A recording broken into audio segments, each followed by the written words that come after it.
Ciro, seja bem-vindo a Manaus. Acho que senti um pouco do calor aí já, mesmo no ar-condicionado. É muito bom ver mais políticos de outros eixos vindo para Manaus para entender um pouco mais da realidade e estar em roda de conversa como essa. Eu tenho ouvido atentamente bastante o seu discurso, sua palestra, enfim, e baseado nas respostas dos colegas. E me assusta um pouco, bastante, mais e mais um discurso onde que aponta para mais imposto, independente da fonte em relação a isso. A gente já tem aí umas necessidades básicas que são tipo os direitos sociais no artigo 6º, que é um monte ali que tem que fazer e a gente não consegue fazer bem com o dinheiro que a gente já arrecada. A CDL Jovem, nos últimos 15 anos, nos últimos 10 anos, inclusive a CDL lá de Fortaleza, ela vem fazer um trabalho bem grande chamado Dia Livre de Impostos, que é o DLI. O DLI nada mais é que um dia onde que, teoricamente, a gente deixa de pagar imposto e aí a gente consegue sobreviver. Isso começou no dia 20 de março e hoje já está no dia 28 de março. Eu queria saber uma coisa de você. Você acredita que mais imposto vai resolver o problema social e também da conjuntura total do Brasil?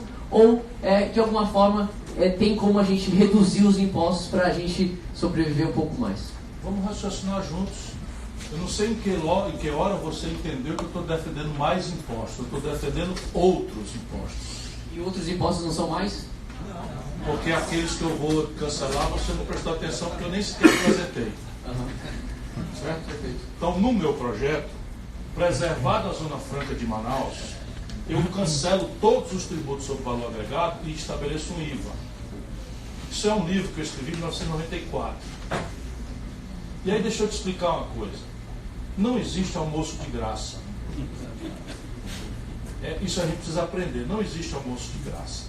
Então, no comércio, no varejo, vocês têm um ônus muito grande, são achatados por fiscalização nem sempre decente, tem que pagar vários custos incorrentes de planejamento tributário, uma série de coisas. Portanto, é preciso radicalizar uma mudança nisso daí. Nós estamos juntos. Mas deixa eu lhe explicar. Quem paga essa carga tributária é o consumidor. Diferente do sistema de tributos que eu proponho, que são tributações diretas sobre patrimônio e rentabilidade financeira. Isso é que é o justo no mundo. Porque sabe quanto é o IVA em média nos países? 7%. O pior IVA que eu conheço é 12%. No Brasil a tragédia é tão grande pelo ganho de escala. O que é o ganho de escala? Se eu tenho 50% da população ganhando R$413 por mês, por cabeça, qual é o padrão de consumo e qual é o fato gerador que esses R$413 fazem para incidência no consumo? E os custos fixos do Estado Nacional Brasileiro, por exemplo, Exército, Marinha, Aeronáutica, são para todos, as estradas são para todos. Então, qual é o problema do Brasil? Você tem 50% da economia na informalidade, uma concentração de renda absolutamente selvagem, e os custos fixos do Estado incidindo sobre uma minoria cada vez menor que permanece na formalidade do mercado de trabalho. Então, você tem razão, mas não tem, compreende? Você tem razão no diagnóstico, porque o peso fica muito grave. Você está carregando um preço que não é razoável. Mas a tua terapêutica de passar um dia sem pagar imposto é que nem cuspir para cima. Sabe qual é o efeito? Cai na testa. Vou te explicar por quê. Quando o Estado arrecada e gasta, e a ineficiência, a corrupção é outro assunto. Quando o Estado arrecada e gasta, e esse gasto é maior do que a arrecadação, ele incide em déficit. E ele tem que financiar esse déficit. Como é que ele financia esse déficit? Rivalizando contigo no crédito. Quem te deixa fora do crédito é o governo. Então tu não paga imposto, mas paga juro. E como na pessoa física tu gosta de juro, tu pede ao Estado para cortar as outras incidências que estão atrapalhando a tua competitividade sistêmica. Então eu tenho que te dar um juro compatível com aquilo que é ser menor do que a rentabilidade média dos negócios.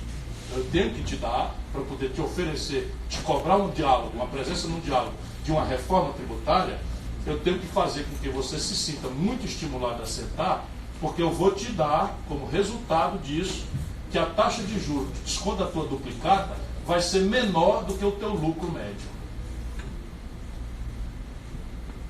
Compreende?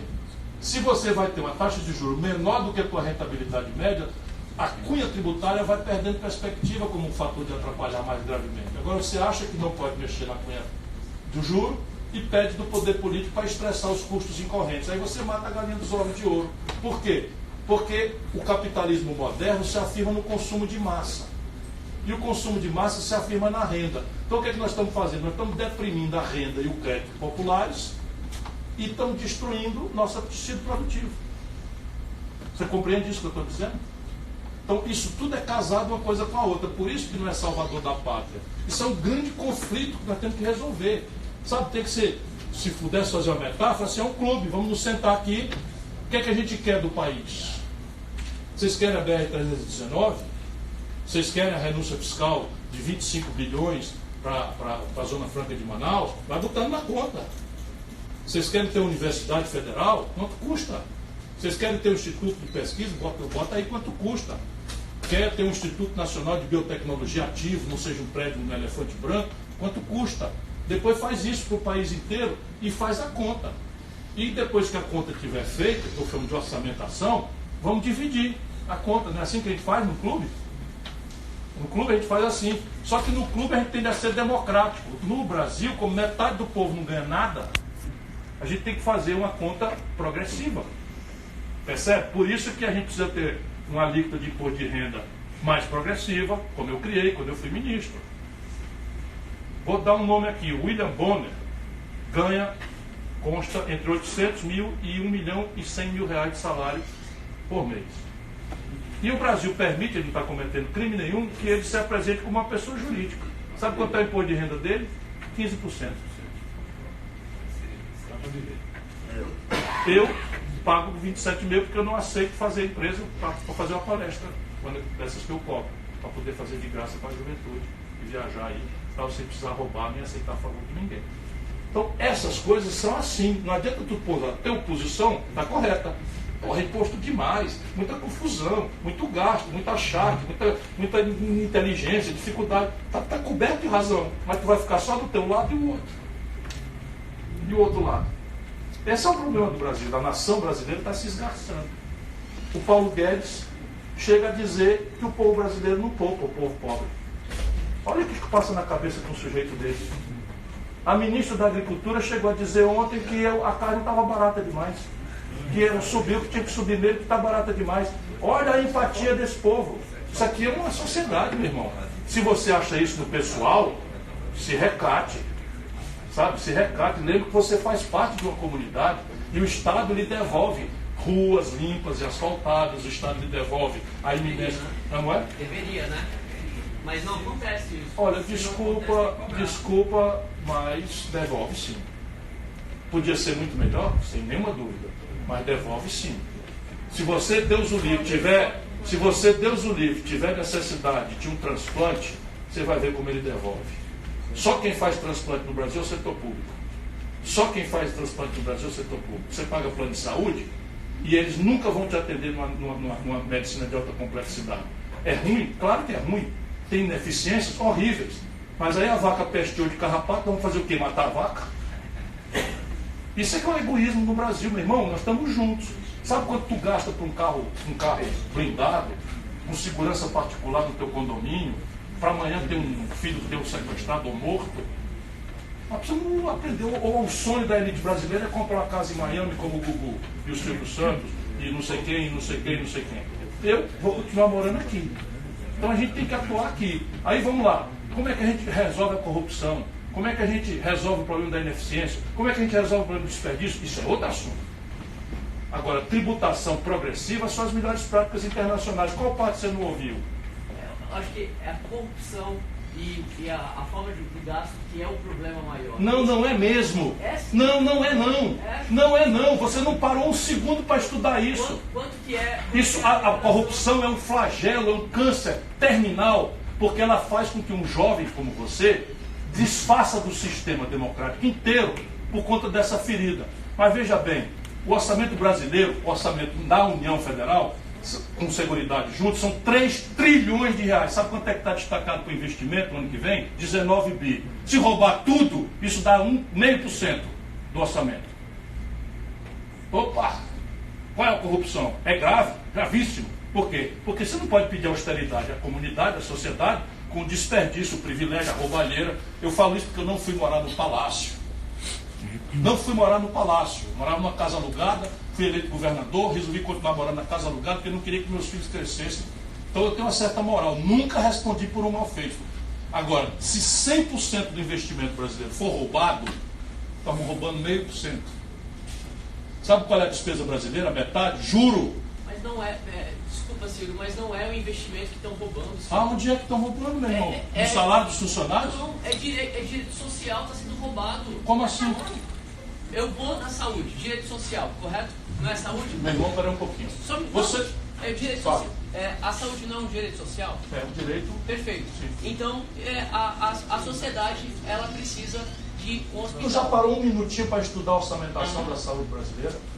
Então me responda quanto que representa a saúde. Não, eu vou te dizer. A questão é o seguinte, eu já falei no começo, talvez você não tenha tido a oportunidade de ouvir, mas eu falei que no começo a Constituição brasileira anuncia de forma muito generosa que todo brasileiro tem direito a uma saúde pública oferecida gratuitamente pelo Estado, sem qualquer condicionalidade, em qualquer nível de complexidade. Você tem ideia de quanto custa isso? Quanto que custa, então? Quanto custa isso? Vamos tomar o sistema canadense. Isso custa mais ou menos $9 mil por pessoa ano. Brasil.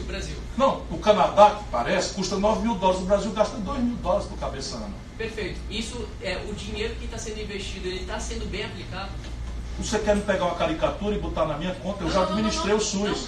Acho que a discussão... Então eu vou dizer uma coisa para lhe chocar. Para a gente ter boa fé e discutir. Não fique zangado comigo. Não. Eu estou querendo lhe ajudar a entender o seu país. Eu também estou tentando. Que eu entenda. Então bote um número no seu raciocínio.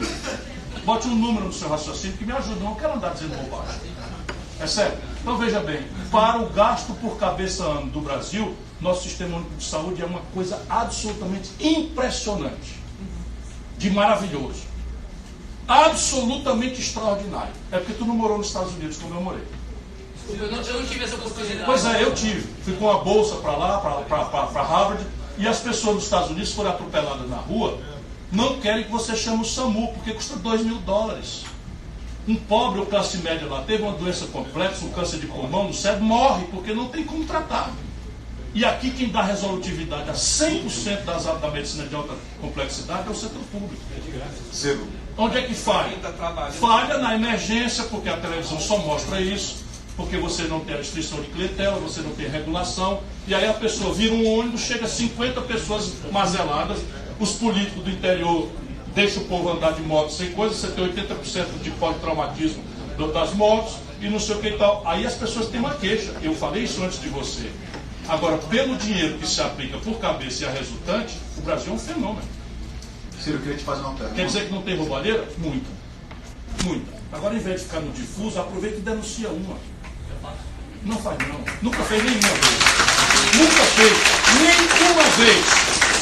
Nunca fez. Porque se tiver feito, vai me dizer, eu vou lá te cumprimentar. Então, me cumprimente, Ciro, porque eu faço o meu papel aqui na cidade. Um delegado de polícia a quem você procurou? Ciro, desculpa, mas eu faço o meu papel de cidadão aqui na cidade. De falar? Não. Há 10 anos, Ciro. De falar? Sim, de falar e de denunciar. Mas qual foi o delegado de polícia a quem você deu a notícia crime, meu irmão? Não é obrigação sua, não. Ciro, desculpa, me perdoa, mas o posicionamento aqui não é criminal. O papel aqui... Desviar dinheiro é crime. Não, você está falando de eu ir na delegacia... É evidente, se você sabe disso e não denuncia, você é omisso, conivente. Não. Omisso e conivente. Eu acabei de dizer aqui que a Localiza está subtraindo, junto com os outros, as locadoras, está subtraindo. Esses caras me odeiam, me esculhambam e tal. Eu outro dia disse que o Dória recebeu não sei o que e tal, processo. Chamei o Eduardo Cunha de ladrão, processo. Chamei o Michel Temer de ladrão, processo. Eu digo aonde foi, que hora foi, a minha denúncia. Agora você, no difuso, sabe o que você faz? Você só está depreciando a democracia. Sabe, isso é que está matando o Brasil. Porque a democracia somos nós, meu irmão. A gente começa lá no Jaraquibá, Só que não vai ter para você? Não, na verdade é uma pergunta para você citar. Desculpa, é porque eu estou querendo ajudar a pensar. Se a gente ficar repetindo esses truísmos, não dá em nada, dá sabe o que no Bolsonaro. Eu posso, com muito respeito, eu não vou cometer nenhuma gafe, eu sei que ele tirou 70% em Manaus. Eu tenho muito respeito pelo povo que votou nele, porque eu sei que o povo votou nele com razão, porque votou revoltado com a pior crise econômica e com a ladroeira generalizada que o PT promoveu no governo. Então, não me confunda. Agora, o Bolsonaro é um imbecil completo, despreparado, e vai afundar o nosso país. Vai afundar o nosso país. Olha o que eu estou dizendo. Anote aí, faz 10 meses que ele é presidente. Só um minuto aqui. Só para perguntar se está à vontade, por causa do horário. Eu estou completamente. Eu adoro isso. Eu me alimento disso. Pela boa. Então, é o seguinte, A minha veemência é só porque eu acredito muito no que eu falo, entendeu? Até a hora que alguém me dê uma ideia nova, eu troco. Não, é porque eu estou preocupado que as pessoas estão aqui já há mais de 3 horas. Não, para vocês é que sabem. Eu estou com muita felicidade e alegria aqui, agradecido. Obrigado. Eu estou imaginando fazer mais 3 perguntas e depois liberar o pessoal e o Ciro ficar à vontade até meia-noite aqui. Mas só vou tentar resolver agora, pessoal, tá bom? Eu vou fazer 3 perguntas oficiais aqui, vai ser uma de você que está com o microfone, né? Outra uma de vocês dois aí. Pessoas diferentes, a gente. Não, eu só posso ser 3, eles estão pedindo aqui na frente aqui. Uma vocês entendam aí. Pode ser conjunto, pode ser vocês dois, uma pergunta só, entendeu? Aí outra dele aqui e última do secretário aqui de... Então assim, só posso fazer 3, depois eu vou dissolver e quem quiser ficar, fica. Ok? Pode ser assim? Eu vou só fazer assim, vou pegar, vai ser 3 oficiais, tá? E encerra e fica à vontade aqui, tá bom? Só pra gente poder criar uma... Ok? Então vamos começar. Quem tá com o microfone aí? Bernardo, quem tá com o microfone? Você? Tá, faz o Bernardo, você é jovem. Faz a pergunta, depois a Taliba e depois o Vista, tá? Desculpa, o Vista. Vamos lá, então uma aqui, outra aqui. Vamos fazer 4 então, pronto. Vamos lá, Bernardo, rapidinho a pergunta aí. Boa noite. Boa noite, Ciro. Boa noite, meu irmão. Apesar de eu gostar do campo dos números, a minha pergunta é em outro ponto. A respeito da PEC da segunda instância, o teu posicionamento do teu partido qual é?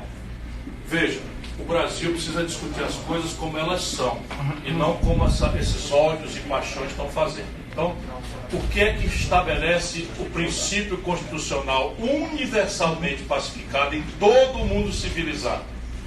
Presunção de inocência, ampla defesa, contraditório, ônus da prova a quem acusa e sentença quando o trânsito em julgado acontecer.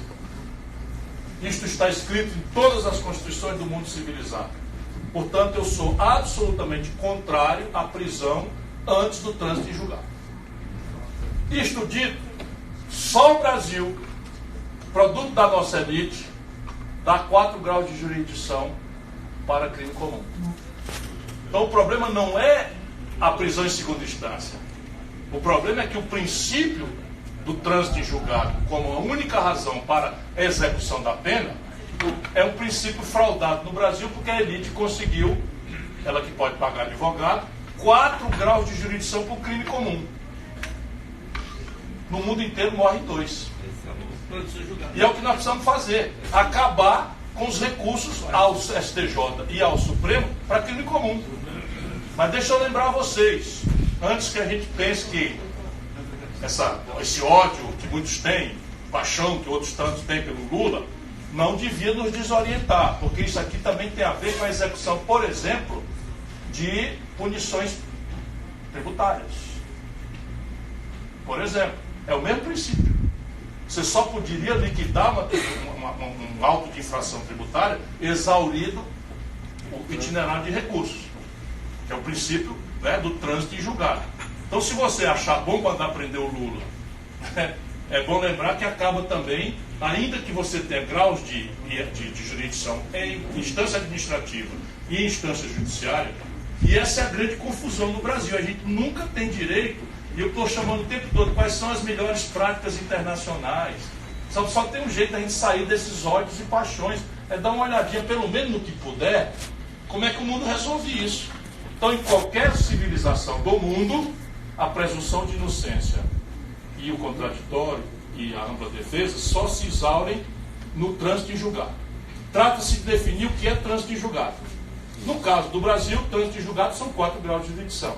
E quem fez esta baderna no Brasil? Lamentavelmente, a mais alta corte do país. Que sem que a lei mudasse, um ano e pouco atrás disse que a prisão cabia por 6 a 5, e um ano e pouco depois, sem que a lei mude, disse que por 6 a 5 agora na direção inversa, que não pode mais. Isso é uma vergonha, isso é um deboche absoluto que faz com que a sociedade perca a crença e a confiança no sistema democrático. E aí fica esses exercícios individuais de moralismo, de todo mundo é pilantra, menos eu, e tal, e não é assim que se constrói uma civilização. E o país fica sem segurança política. Nada, zero. E aí você não entende, 33 bilhões de dólares foram embora do Brasil, porque os caras lá fora têm compliance, eles sabem. O que diabo é isso? Que merda é essa? O cara da mesma lei. A mesma lei, não mudou nada. Um ano e pouco atrás, e para desgraça nossa, com uma figura carismática como o Lula no centro do processo. Aí é um desastre, meu. Portanto, a gente precisa deixar o Lula de lado, por bem ou por mal, e pensar nas nossas instituições para sempre. O que é correto, o que é decente, pouco importa os oportunismos de ocasião. E aí nós vamos aprender, por exemplo, que um juiz não pode liderar um processo penal.